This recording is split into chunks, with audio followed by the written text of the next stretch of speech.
My mom, Susan, had a habit of sending me to get her shopping. However, she would always leave out a zero when paying me back what was owed, blaming on her poor eyesight. I never minded. In fact, I would just cover the cost without another word. Then, Summer, my sister, had to throw shade. Mom sends you money whenever she wants something. You never show us the actual costs, though. I bet you're making a nice little profit off Mom behind our backs. Susan smiled and didn't even bother to defend me, as if confirming Summer's accusations. My heart sank. Over the years, I had bought her things from major appliances to the smallest groceries, and each time, the payment she sent was short. Susan would just brush the whole thing off by saying, "Oh, my eyes aren't what they used to be. My bad."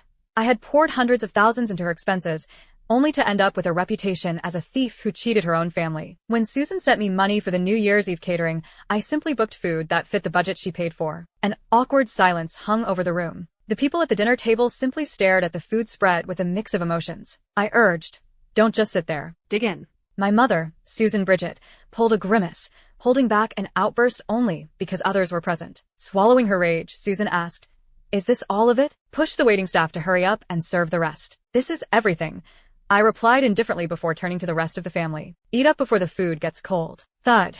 Susan slammed her utensil down, her chest heaving. "We are a table of 12, and this is what you get us." One family member uttered, "Macy, surely this is a mistake. This isn't quite the New Year's Eve spread we usually have." In previous years, the family would have a feast with plenty of the finest seafood. This year, the table looked barren, set with only a small buffet. The only thing remotely close to a shellfish blowout was a measly shrimp cocktail. Of course, the family was confused. "No, that's no mistake." I shook my head. Infuriated, Susan pressed, "I gave you money to host the New Year's Eve party, and this is what you're serving everyone?" I glanced at the spread and sighed. "Well, this is the best I can do with the limited budget." My sister, Summer Fowler, said, her finger up my nose.